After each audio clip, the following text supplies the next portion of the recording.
우리 좌우 옆분과 밝은 미소를 지으면서 인사 나눌까요? 그대가 있음에 내가 있고, 내가 있음에 교회가 있고, 교회가 있음에 나라가 있고, 나라가 있음에 저 열방이 있고, 저 열방이 있음에 내가 있고, 내가 있음에 교회가 있고. 자, 인사하십시다. 네. 한마디로 말한다면 사랑하고 축복합니다, 그 얘기죠? 예, 다시 한번 인사드려 사랑하고 축복합니다. 인사합시다. 예, 저는 지난주에 이어서 고린도전서에 나오는 말씀을 전하려고 합니다. 우리 주일학교 어린이들 예배 잘 드리는데 너무너무 이뻐요. 끝까지 예배 잘 드리면 목사님이 끝난 다음에 한 사람 한 사람 칭찬해 줄 거예요. 네, 감사해요. 지난주에서 계속 하나님의 말씀을 은혜에 통해서 은혜 받고자 하는 것은 말보다 능력입니다 라는 제목을 가지고 함께 은혜를 나누고자 합니다. 옆분과 인사합시다. 말보다 능력입니다. 오늘날 많은 사람들이 많은 대화를 나누고 있는데, 그 많은 대화를 나누고 있지만 사람들이 이야기를 하는 것은 의사소통이 안 된다는 말을 많이 합니다. 의사소통이 안 된다는 말을 하는데, 그 부부의 관계도 왜 자꾸 관계가 금이 가느냐라고 한다면 그 원인을 이게 파고 들어가다 보면 의사소통의 문제입니다. 또 부모와 자식 간의 관계도 사실상 갈등이 일어나는 것이 뭘까요? 그 부모와 자식 간의 관계도 사실상 의사소통의 문제에서 얻어지는 상황이라고 볼 수가 있다라고 하는 것입니다. 그래서 나온 말들이 뭘까요? 그래서 나온 말들이 도대체 말이 통해야 말을 하지라는 말들이죠. 말이 통해야 말을 해먹지라는 말들을 해요. 그것은 무슨 말이냐면 하도 답답하니까, 말이 안 통하니까 가슴을 치고 답답해하는 표현을 할 때 도대체 말을 통하야 말을 해먹지라는 말들이 나오는 이유가 거기 있다라고 하는 것입니다. 여러분, 실질적으로 볼 때는 말이 통하지 않는다는 것은 무엇이 통하지 않는다는 거냐면 마음이 통하지 않는다는 말이에요. 마음이 통하면 말도 통하게 되는데, 마음이 통하지 않으니까 말은 많은 말들을 하지만은 실질적으로 말을 통해서 상처도 받고 갈등도 일어나게 되고 분쟁도 일어나게 되는 원인이 그 말을 통해서 이루어지게 되고, 말이 안 통하는 것은 마음이 통하지 않았기 때문에 그런 결과를 얻게 된다라고 하는 것을 보게 된다라고 하는 겁니다. 자, 우리는 지난 시간에 우리가 배웠던 말씀이 기억나시는지 잘 모르겠습니다만은 고린도 교회 안에는 모든 성도들이 대부분 교만해질 대로 교만해져 가지고요, 결국 사도 바울로부터 충고와 권면의 말씀을 들었던 이야기를 지난주에 말씀을 통해서 함께 생각을 해봤습니다. 여러분, 많은 사람들이 인생의 목적과 행복의 의미가 뭐냐라고 물어본다고 한다면, 내가 출세를 해서 남보다 더 높은 위치에 올라가서 대접받고 그리고 또한 평안하게 살다가 죽는 것이, 이것이 바로 인생의 목적과 행복이다라고 사람들은 그렇게 이야기를 합니다. 그런데 성경은 그렇게 이야기하지 않습니다. 인생의 진정한 행복이 무엇이고 인생의 삶의 목적이 무엇이냐라고 말할 때, 남들로부터 대접받고 높임받고 돈 잘 벌어서 높은 위치에 올라가서 떵떵거리고 배 두들기고 살아가는 사람이 진정한 행복과 목적의 의미가 아니라, 진정한 행복은 어디서 오느냐? 남들로부터 섬김받는 데서 얻어지는 것이 아니라 남을 섬길 때 얻어진다라고 성경은 이렇게 이야기합니다. 너희가 행복하길 원하느냐? 진정으로 평안하길 원하느냐? 참 복된 삶을 살길 원하느냐? 그렇다고 한다면 너희는 예수님이 섬겼던 것처럼 너희도 남을 섬겨 보아라. 그리하면 너희가 알지 못하는 어마어마한 평안이 너희의 마음속에 사로잡을 것이고, 너는 바로 평안한 삶으로 이 땅의 삶을 마감하게 될 것이다 라고 하는 평안과 행복의 조건을 어디서만 얻고 그리고 취하고 높은 데 올라가는 것이 아니라 남을 섬기는데 거기에 행복이 있고 기쁨이 있고 보람이 있다, 그렇게 성경은 말하고 있고 바울은 그렇게 권면하고 있다라고 하는 것입니다. 이해되셨으면 아멘 하십시다. 자, 예수님이 이 땅에 오셨을 때도 섬김 받으려고 오신 것이 절대 아니었습니다. 그래서 예수님께서 하시는 말씀이 마태복음 20장 28절에 인자가 온 것은 섬김을 받으려 함이 아니라 도리어 섬기려 하여 자기의 목숨을 많은 사람을 대속물로 주려 함이라고 예수님께서 말씀하셨던 것처럼, 바로 우리가 이 땅에 오신 예수님의 목적과 같이 우리도, 우리의 인생도 바로 섬김을 받는 것이 아니라 섬기는 삶을 살게 되면 우리 거기에는 나도 알지 못하는 참된 보람과 기쁨과 행복을 얻을 수 있다라고 하는 것을 성경의 원리를 통해서 얼마든지 찾아볼 수가 있었다라고 하는 것입니다. 이것이 바로 뭐냐? 주님을 따라가는 제자의 삶인 것이고, 이것이 바로 이 세상에 후회 없는 인생의 발자취를, 인생의 아름다운 족적을 남기는 그런 축복의 결실이라고 볼 수가 있다라고 하는 것입니다. 여러분, 오늘날 우리가 어떤 삶을 살아야만이 이제부터는 하나님 나라를 이루어지고, 그리고 또한 진정한 능력 있는 삶을 살 것인가라는 것을 바울은 이어서 계속 오늘 본문을 통해서 말씀해 주고 있는데, 먼저 바울은 오늘 본문에서 뭐라고 말하냐면 이 스승과 아버지에 관련된 이야기를 말씀하고 있습니다. 스승과 아버지에 관련된 이야기를 하고 있는데, 오늘 본문에 보면 고린도 교회 안에는 누가 많이 있느냐, 어떤 사람들이 많이 있느냐라고 했을 때, 그때 고린도 교회 안에 성도들은, 제가 지난번에도 말씀드렸습니다만, 교회는 완벽합니까? 불완전합니까? 교회 안에 모여있는 사람들의 구성원들이 다 의인들이 모였습니까? 죄인들이 모인 사람들입니까? 그럼 여러분들이 죄인들이 바로 예수 믿고 변화되는 과정 속에, 바로 우리는 점진적으로 그리스도를 닮아가는 이 과정 속에 놓여 있기 때문에 교회 안에 구성원들이 전부 다 완벽한 사람들이 아니잖아요.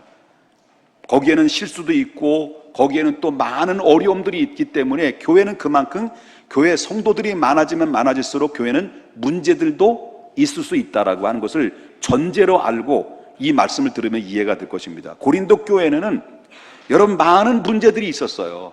그 많은 문제들이 있었는데, 지난주에도 말씀드렸던 것처럼 거기 그 교회 안에는 교만한 왕자들이 많았어요.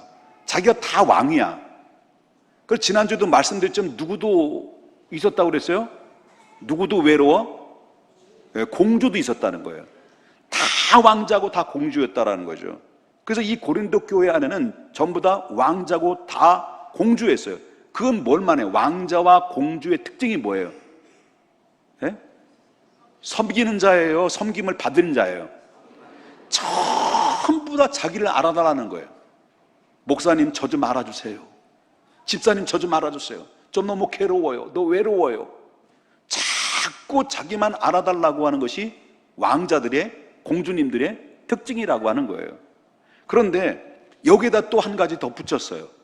고린도 교회는 왕자들도 많았지만 공주들도 많았지만 바로 거기에는 남을 자꾸 가르치려고 하는, 전혀 모르는 게 없을 만큼 선생님들이 많았다는 거예요. 스승들이. 그래서 사도 바울은 하도 이런 남을 가르치는 교만한 스승들이 많다 보니까 오늘 15절에 바울은 이렇게 이야기를 합니다. 여기. 자, 보겠습니다. 다 같이 한번 읽어보겠습니다. 시작. 그리스도 안에 스승이 있으되 아버지는 많지 아니하니 그리스도 예수 안에서 내가 복음으로써 너희를 낳았. 자, 이 고린도 교회 안에는 스승이 일만 스승이라고 하니까 스승들이 많았다는 거예요. 예? 스승들이 많았다는 거예요. 다시 말한다면 고린도 교회 성도들이 모르는 게 없다는 거예요. 그러니까 이 교회 안에 남을 가르치는 스승들이 엄청나게 많은데 정작 뭐가 없다는 거예요?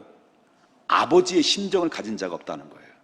다시 말한다면 그 사랑하는 성도를 사랑하고, 그리고 관심을 갖고 기도하고 품어주는 넓은 마음으로 그를 안아줄 수 있는 아비의 심정을 가진 자가 없이 전부 다 너 잘났다, 그리고 가르치려고 하는 사람들이 전부 다 많이 있다라는 것을 이야기하고 있다는 거죠. 여기서 스승이라고 하는 것은 부정적인 의미도 있고 긍정적인 의미도 있는데, 여기서 나타나는 부정적인 의미의 스승은 바로 뭐냐면 능력이 없으면서도 불구하고 뭐가 많은 거예요? 부정적인 스승님들은 능력도 없으면서 뭐가 많은 거예요? 말만 많은 거예요. 이게 바로 뭐냐면 능력 없는 스승들이라고 하는 거예요. 옆에 분께 인사합시다. 그대가 바로 그분이 아니십니까? 모르는 게 없어. 근데 이 사람들이 말하는 건 틀린 말도 아니야. 그런데 말은 많이 하는데 능력이 없는 거예요. 그래서 이 고린도 교회 성도들은 말 못하는 사람이 단 한 사람도 없었다는 거예요. 아는 것도 많고 은사도 많고 뭐 신앙이라는 것은 이런 것이야 라고 이렇게 가르치는 스승들이 많이 있었다라고 하는 거죠. 그런데 문제는 바로 뭐냐면 가르치는 사람들은 많았지만 겸손하게 그 말씀 하나하나를 받아들이려고 하고 배우려고 하는 사람이 없었다라는 거예요. 그 이유는 바로 뭐냐? 그 이유는 뭘까요? 너무 교만해서 그런 거예요. 교만하니까 겸손히 말씀을 받으려고 하는 그 배우려는 그런 겸손한 태도가 실종되고 그냥 조금 안다는 것 때문에 남을 가르치고 조금 신앙에 그 경륜이 있다는 것 때문에 남을 가르치려고 또 내가 직분이 높은 위치에 있기 때문에 너는 하수다 해가지고 자꾸 가르치려고 하는 이런 스승들이 많다 보니까 결국은 어떻습니까? 사소한 문제를 놓고도 네가 잘났느니 내가 잘났느니 그래 네 팔뚝 굵다 하면서 서로 으르렁거리고 싸우고 멱살 잡고 이랬다는 거예요. 다시 말씀드렸습니다마는 교회 안에는 의인들이 모였습니까? 죄인들이 모였습니까? 그러니까 멱살 잡고 막 싸울 수도 있죠? 그러면 안 되겠죠? 예, 우리 교회는 그래서는 안 되겠죠? 이게 성숙하지 못한 삶을 살아가는 사람들이 보편적으로 나타나는 현상이 건강하지 못한 교회들이 이루어지는 현상들이다 라고 하는 거죠. 이게 논쟁이 있는 거예요. 서로 왜 그렇습니까? 배우지 않고 자꾸 가르치려는 선생들이 많기 때문에 그렇다. 여러분, 교회는 그래서 교회 성도들이 주일날 어떻습니까? 은혜 받으러 올 때 여러분 교회에 왔을 때도요 어떤 마음으로 왔어요?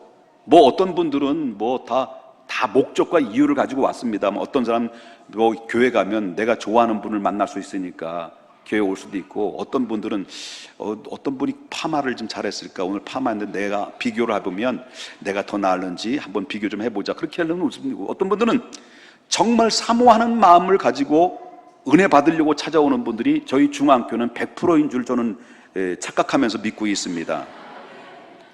그런 것 같아요, 여러분요? 여러분 교회 왔어요. 집으로 교회를 왔어요. 정말 기대하는 마음 가지고 은혜 받으려고 교회에 들뜬 마음으로 교회에 왔는데, 교회에 와보니까 막 서로 교인들이 헐뜯고 막 지지고 볶고 싸우고 피 터지게 싸우는 것을 보다가 어떻습니까? 스트레스를 막 받아고 집에 갈 때, 교회에서 집에 갈 때는 개보리를 하나씩 털어놓고 집으로 간다는 거예요. 머리가 너무 아파가지고요. 이런 교회들이 됐다는 거예요. 고린도 교회가 너무 아는 사람이 많은 거예요. 가르치는 사람이 많은 거예요. 전부 공주에다가 전부 왕자다가 나만 알아달라고, 나만 기억해달라고, 너는 왜 그 모양이냐, 너의 신앙이 왜 그 상태냐, 너는 왜 새벽 기도로 안 나오냐, 왜 장로님들은 새벽 기도, 우리 교회는 왜 장로님 새벽 기도 안 나오도 저녁 기도는 매일 나와요? 뭘 우리 장로님들 새벽 기도 안 보인다고 뭐라고 막 그러지 마세요. 장로님들 되셨지요? 제가 변호를 해줬으니까 저녁 기도에 나오신다고 내가 계속 목격하거든. 너는 왜 그렇게 기도 생활을 안 하냐, 뭐 등등 가르치는 사람들이 많다라는 거죠. 여러분, 이런 교회가 있을 수 있을까요? 없을까요? 충분히 있을 수 있어요. 그 이유는 뭘까? 라고 생각해 봤어요. 그 이유는 뭘까? 왜 이런 일이 벌어질까? 교회 안에 가르치려고 하는 스승은 많이 있지만 아버지와 같은 마음을 가진 자가 없기 때문에 그런 현상이 일어나는 거예요. 여러분, 운동을 좋아하시는 분이 여기 많이 계실 거예요. 저도 운동을 굉장히 좋아합니다. 어깨 저 보세요. 딱 벌어졌잖아요. 가슴 보세요. 딱 벌어졌잖아요. 근육, 누구도 비교할 수 없을 만큼 저러면 보여줄 수도 없고, 이거 어떻게 하냐 이거. 여러분, 근육은 뒤떨어지지 않아요.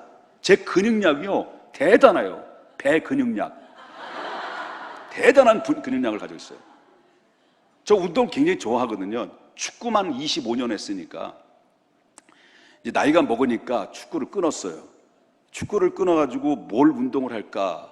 골프를 칠까? 골프를 치면 목사도 골프처럼 요거 넘을 것 같아가지고, 그래서 요즘은 뭐를 치냐면 탁구를 쳐요. 일주일에 뭐 많이 가면 탁구장에 2번 아니면 1번 정도 가죠. 근데 탁구장에 가면 꼭 탁구장에서 이 검정고시로 배운 분이 있어요. 탁구를 뭘로 배웠다고요? 예, 검정고시로 스스로 기술을 터득한 아주 기교에 기발한 기교를 부리는 그런 실력 있는 기교의 달인이 있어요. 그거 보면 이 검정고시가 문제야. 혼자 스스로 터득한 사람이 이제 저거 탁구를 치는데 실력은 별로 없어. 내가 볼 때는 실력이 나보다 한 수 밑에야. 하루 한 수 밑에야. 그런데 이분이 자꾸 저를 보면 자꾸 저를 가르치고 싶은가 봐. 내가 좀 어리수룩하게 생겼잖아요. 어리버리하게 생기기도 하고. 그럼 막 자꾸 가르치고 싶은가 봐. 그래서 제가 받아들이죠. 받아들이면서, 아, 탁구는 이런 겁니다. 뭐 스픽은 이렇게 해야 됩니다. 서브를 이렇게 해야 됩니다. 막 가르치거든요. 저보다 한 수 밑에 있는 사람이. 그러면 저는 어떻습니까? 제가 얼마나 겸손하고 온유합니까? 아, 그러세요. 아, 예. 오, 예. 하고 다 받아주죠. 그러면 이분이, 이런 사람의 특징이 바로 뭐냐면 자기가 실력이 없으면서도 자기 실력이 굉장히 대단한 사람으로 스스로 자평을 하고 있다는 거죠. 저희 교회 오시는 그 이영채 집사님, 여기 계시지만 이영채 우리 목사님, 이영채 목사님은 저보다 한 수 위에요. 사부예요, 사부. 사부 밑에가 뭐라고? 그럼 난 뭐예요? 5부예요. 그분 밑에가 뭘까? 그분 한 7부 정도 돼. 근데 제가 잘 받아들이니까 우리 이영채 목사님이 저처럼 마음이 온유하고 뭐라고 말을 못해. 이 사부인 이영채 목사님께 찾아가가지고요, 탁구라는 이것입니다. 그리고 이영채 목사님은 또 저처럼 이게 뭐 착하셔가지고 말을 못하는 거예요. 아, 예. 예. 그러면서 그 가르치는 그 모습을 제가 옆에서 가만히 주목해 보니까 정말 형편없어. 이영채 목사님하고 게임을 하면 게임이 안 돼. 그래서 툭툭 내 속에서 튀어나오는 말이 있어요. 친절한 금자씨가 생각나는 거예요. 그렇게 그 현장을 보면서 너나 잘하세요라고 하고 싶은데 내 마음이 착하잖아요. 그러면 이영채 목사님 다 받아주셔요. 받아 넘겨주시고 다 뭐 말을 얼마나 계속 말을 하는 거예요. 시끄러 죽겠어요. 근데 이분이 이영채 목사님 잘 받아주시니까 또 누구한테 찾아가서 가르치냐면요, 그 탁구장에는 코치가 있잖아요. 코치는 몇 분이냐면 1부예요. 1부 선수급이에요. 그 돈을 받고 이 코치해 주시는 분이거든요. 2분이 계셔. 근데 그분한테 찾아가서 탁구라는 원칙이 이거고 뭐가 이렇다고 목소리 깔고 얘기하더라고요. 그래서 기가 막히더라고요. 기가 막혀. 아, 실력이 좀 있으면 제가 존경이나 앞에, 저는 이영채 목사님한테 이렇게 탁구를 치면 2개 잡아주시죠. 얼마나 제가 겸손합니까? 그리고 어쩌다 이기면 너무 기분이 좋고요. 그런데 문제는 바로 이 교회 안에는 가르치고자 하는 말쟁이들이 많다라는 거예요. 말쟁이들이. 그래서 말쟁이들이 하도 많으니까 바울이 뭐라고 말을 하냐면, 하도 답답하니까, 하도 말을 안 들으니까 바울이 뭐라고 말하냐면 4장 16절에 이렇게 이야기합니다. 4장 16절에 누굴 본받으라고요? 다 같이 한번 읽어보겠습니다. 시작. 그러므로 내가 너희 권하노니 너희는 나를 뭐하는 자가 되라고요? 본받는 자가 되라. 바울이 하도 답답하니까, 하도 왕자들 많고 자기만 알아달라고, 공주는 외롭다고 자꾸 자기만 알아달라고 하니까, 그리고 자꾸 또 그것도 실력도 없으면서도 능력도 없으면서 자꾸 가르치려는 사람이 많으니까, 그러면서 바울이 답답하니까 너희는 나를 본받으라 이렇게 얘기했단 말이에요. 그러면 너희는 나를 본받으라고 한 이 말의 의미는 자기가 완벽하고 흠이 없어서 본받으라고 말하는 거냐, 자기처럼 사도가 되라는 말이냐? 그건 아니라는 거예요. 그건 아니라는 거예요.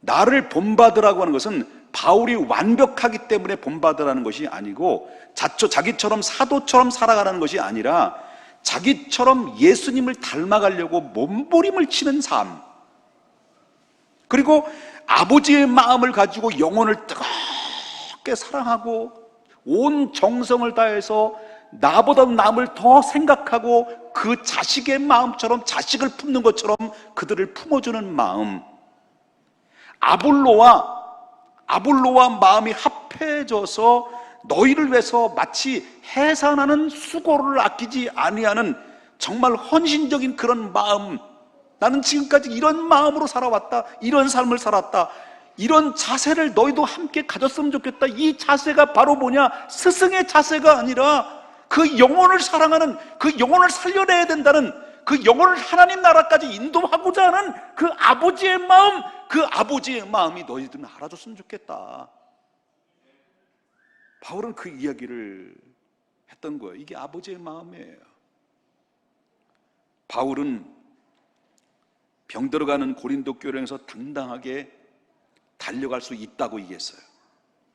사도로서 그는 권세도 있어요, 능력도 있어요, 논리적으로 부족함이 없어요. 그러나 가지 않았던 이유가 바로 뭐냐? 왜 그렇습니까? 그들이 스스로 깨닫고 돌이키기를 기다렸던 거죠.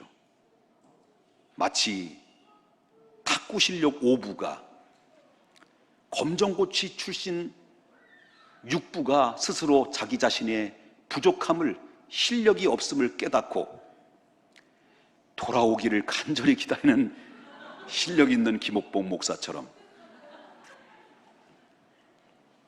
그럼 여러분 교만하다고 생각하시겠죠? 아닙니다. 넌 탁구 못 쳐요. 성가대 한 번씩 탁구 한번 칠까요, 저거? 자, 고린도 교회가 바로 이랬다는 거예요. 고린도 교회. 그러면서 고린도 교회 성도들이 아주 성도들의 중요한 말을 해요. 뭐라고 말하냐면, 너희들이 잘났냐? 너 이렇게 왕자처럼 이렇게 대접만 받으려고 하느냐? 뭘 알아줘, 알아주긴. 뭘 알아줘, 뭘 외로워. 네가 섬기면 돼. 그게 행복이야. 라고 하면서 너희가 많은 것을 안다고, 실력 있다고 남을 가르쳐? 그러나 하나님 나라는 그런 게 아니란다. 하나님 나라는 말에 있는 게 아니야. 그러면서 하는 얘기가 20절에 이렇게 얘기합니다. 20절 뭐라고 말해요? 시작. 하나님의 나라는 말에 있지 아니하고, 하나님 나라는 뭐가 있지 않다고요? 말에 있지 않고 뭐가 있다는 거예요? 능력이 있다는 거예요. 능력이 있다. 하나님 나라에 이루어지는 일, 복음의 역사, 영생의 생명이 있는 역사는 바로 거기에는 말에 있는 것이 아니라 하나님의 능력이 있다는 거예요. 늘 능력. 여기서 말하는 능력이 뭘까요? 여기서 말하는 능력은 강해지고 힘이 생기고 이런 것을 말하는 거, 기적을 일으키고 눈에 보이고 귀신이 왔다 갔다 하는 것을 제압하고 천사들이 날개를 펴고 양 역계에서 지금 나를 호위해 주는 것을 보고 이런 능력, 이런 능력을 병을 고치고 예언하고 이런 것을 바로 능력이라고 생각하는 사람이 많이 있습니다. 이런 것은 하나님이 그것 가지고 주를 위해서 봉사라고 주신 은사지 능력을 행사라고 하는 것은 아니다라는 거죠.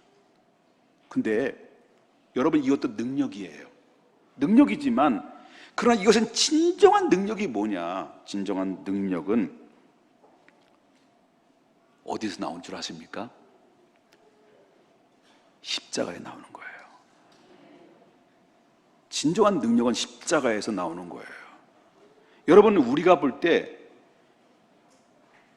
십자가 그러면 사람들이 생각할 때 정반대의 생각을 하는 사람이 있어요.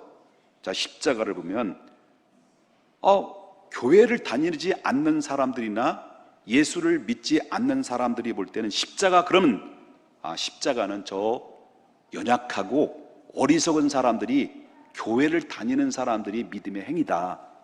아유, 저것들 고리타분하고 앞뒤가 꽉 막히고 조상도 알아보지 못하는 뭐 이런 연약한 존재들이 교회를 나오는 사람으로 평가를 한다는 거예요, 사람들이. 그런데 여러분 잘 들으십시오. 우리 그 반대로 예수 그리스도를 믿는 사람들은 그 십자가를 뭘로 봐요? 연약한 존재로 봅니까? 능력으로 보는 겁니까? 능력으로 보는 거예요. 아멘입니까? 그리고 우리 믿는 사람들은 그 십자가의 능력을 봐요. 그 능력으로 보기 때문에 내가 얼마나 주를 바라보고 십자가를 바라보면서 하나님 앞에 수고와 희생을 하고 나아가느냐에 따라서 거기에 하나님 나라가 이루어지는 것이고 거기에 능력이 임하게 되는 것이다 라는 거예요. 여러분 성경에 보면 강하고 담대하라, 강하고 담대하라는 말이 나와요.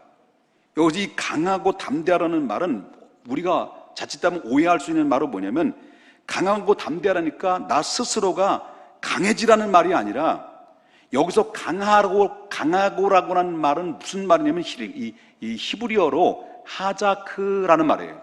이 하자크라고 하는 이 말의 의미는 바로 꽉 붙잡다, 달라붙다, 확실하게 하다, 강해지다. 이게 바로 하자크라는 원문의 내용이에요. 이걸 한마디로 말하면 하자크는 강하고라는, 하자크라고 하는 이 말의 의미는 바로 뭐냐면 하나님께 밀착하다라는 거예요. 하나님께 밀착하다. 우리도 마찬가지입니다. 여기 보면 종이 한 장이 있어요. 종이 한 장이 뭐 힘이 있습니까? 이 종이 한 장이. 종이 한 장은요, 제가 구기면 구겨져요, 안 구겨져요? 그럼 피면 펴져요, 안 펴져요? 버리면 버림받아요, 안 받아요? 버림받아요. 이게 종이에요. 우리 인생이 이거예요. 우리 인생이 종이와 같아요. 구겨질 수도 있고 펴질 수도 있고 버림받을 수도 있고 찢어질 수도 있고. 이게 여러분 우리의 마음의 상태예요. 이게 이 종이 한 장이, 이 종이 한 장이 우리의 마음의 상태란 말이야. 예? 얼마나 연약하면, 돈이 있다고? 건강하다고? 성공했다고? 잘생겼다고? 50만 넘어봐, 평준화야. 60 넘으면 아무리 찍어발라도 그 얼굴이 그 얼굴이에요. 우리 인생이 종이 조각 같은 거예요. 여러분 아무리 강한 것 같지만 강합니까? 내일 일 알 수 있습니까? 누가 내일 일 알아? 여러분 돈을 어마어마하게 돈 벌어놨습니까? 하나님이 훅 불어버리면 훅 날아가는데 누가 내 건강 보장할 수 있습니까? 예?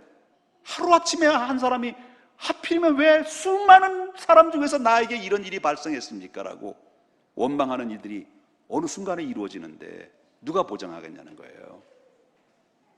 여러분 우리가 바로 이런 존재예요. 그런데 이 종이에 구겨질 수도 있고 찢어질 수도 있고 버림받을 수도 있는데 근데 이 종이에다가 얇은 종이, 우린 얇은 종이 같은 존재예요.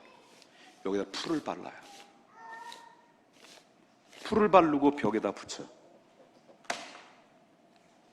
그러면 그때부터 벽에 딱 종이가 밀착하면 종이는 강해지는 거예요.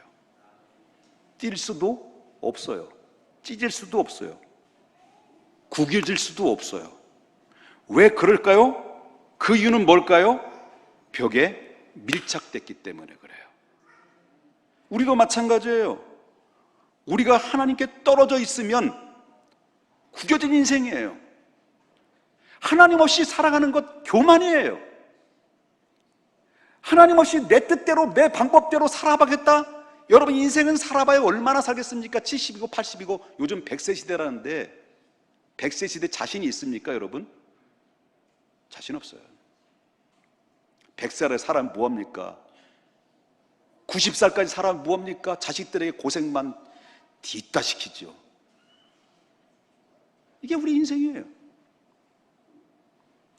우린 얇은 종이와 같은 존재이지만 그러나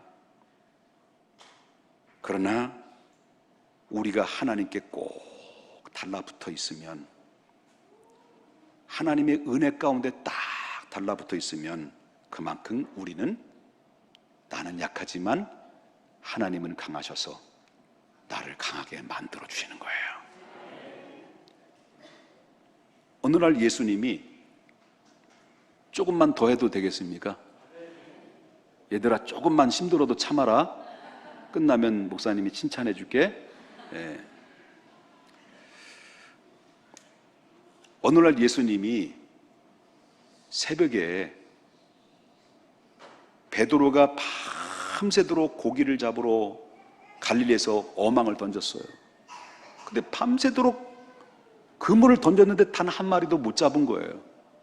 그러니까 몸도 피곤하고 마음도 피곤하고 모든 게 피곤한 거예요. 마치 종이자락처럼 막 찌그러진 마음, 상처받았어요.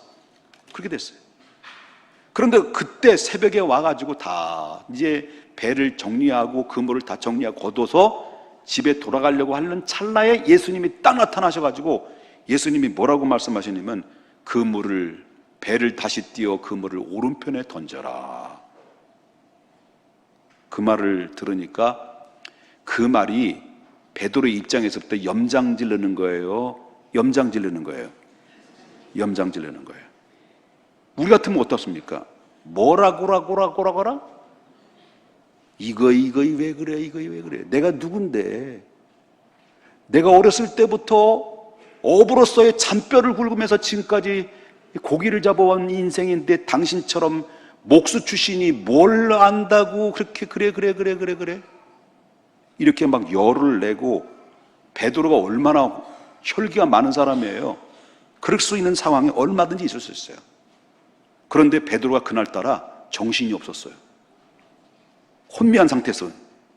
그래서 그런지 모르지만 베드로가 아주 고분고분하게 내가 밤이 맞도록 얻은 것이 없지만은 당신의 말씀을 의지하여 그물을 내리다. 다시 배를 띄웠어요. 배를 띄워서 주님의 말씀대로 그물을 오른편에 딱 던졌는데, 한 번 던졌는데 그물이 찢어질 정도로 어마어마한 고깃대들이 그 그물망에 다 걸려드는 거예요. 그러니까 거기에 수많은 사람들이 그 주변에 있는 그 동료들에게 여보 그리고 불러가지고 전부 다 그 옆에 동료들이 그 그물에 걸린 고기를 도와줄 정도로 어마어마한 고기가 잡혔던 거예요. 이게 능력이에요. 지금까지 계속 우리는 실패해왔어요. 그러나 실패하고 또 실패하고 내 인생은 왜 이렇게 꼬이지? 왜 내 방법대로 안 되지? 나는 내 방법대로 열심히 성실하게 최선을 다하면서 살아왔는데 내 인생은 왜 이렇게 꼬인 인생으로 살아야만 하는 거지? 더럽게 팔자가 없네, 팔자 타령했던 우리 인생일지라도 여러분, 주님께서 말씀하신 것처럼 주님이 다시 시작하라. 수고하고 무거운 짐진 자들아, 내게로 와라. 다시 시작하라. 순종할 때 주님, 내 인생이 꼬인 인생이며 실패된 인생이며 상처로 얼룩진 인생일지라도 주님 말씀하시니 다시 시작하라 하시니, 다시 내게로 오라 하시니, 넓은 가슴으로 내게 안기라고 하시니 내가 가겠습니다. 내가 순종하겠습니다. 이런 마음으로 주님 앞에 돌아올 때 거기에 뜻이 있는 거예요. 거기에 회복이 있는 거예요. 왜 이게 눈물이 나오는지 모르겠어요. 이 가짜 눈물 아닙니다. 진짜 눈물입니다. 요즘은요, 제가 조금만 뭐라 해도 눈물이 나와요. 갱년기가 왔어요. 잠도 못 와, 지금. 여러분, 주님의 말씀을 의지하여 내가 그물을 내리겠습니다. 지금 이 순간에 결단하면 되는 거예요. 이게 바로 주님의 밀착하는 거예요. 만약에 여러분이 이럴 때 왜 이럴 때 어떻게 하시겠습니까? 정말 이런 상황이라면 예를 들어서 나와 사이가 별로 안 좋은 원수가 있어. 원수를 죽이고 싶은 미워. 그런데 우리 주변의 그 원수를 향해서 주님이 어느 날 갑자기 찾아온 거예요. 그 원수를 정리하려고 했는데 찾아온 거예요.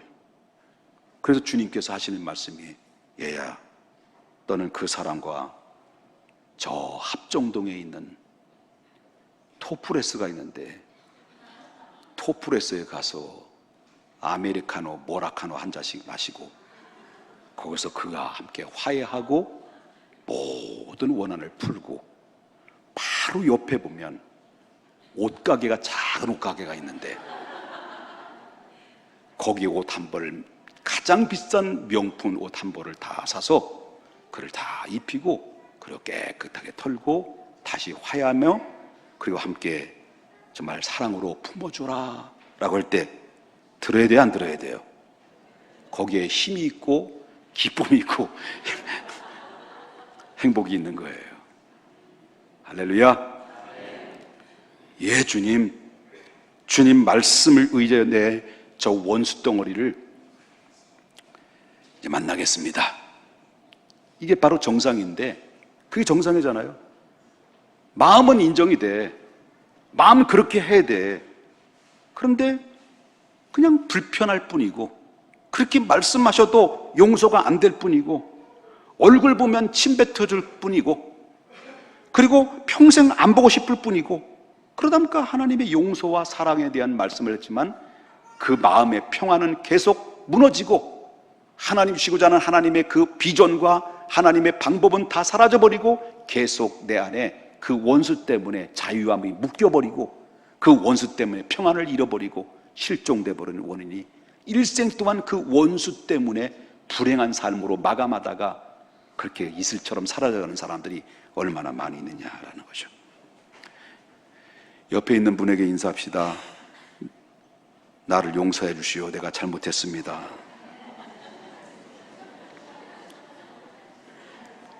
여러분, 내가 강한 게 아니에요. 주님의 강함을 믿기 때문에 내 생각을 내려놓고 주님을 의지하여 연약한 발걸음을 내딜 때 바로 그때가 하나님이 역사하는 때이고 하나님 나라가 이루어지는 때임을 믿습니다. 하나님, 오늘도 여러분의 인생에 구겨진 인생, 종이같이 얄팍한 찢어질 수밖에 없는 상처받은 인생일지라도 이제부터는 내 방법대로 살아왔습니다. 내 뜻대로 살아왔습니다. 그러나 너무나도 많은 실패와 시행착오를 겪어온 나의 인생을 이제는 주님의 말씀을 의지하여 그물을 내리겠습니다. 당신의 손을 잡겠습니다. 당신의 손과 함께 잡으며 동행하겠습니다라고 결단하는 순간 여러분의 인생은 하나님 나라가 이루어지게 되고 능력이 되고 여러분의 인생은 새로운 인생으로 달라지게 될 것입니다. 기도하겠습니다.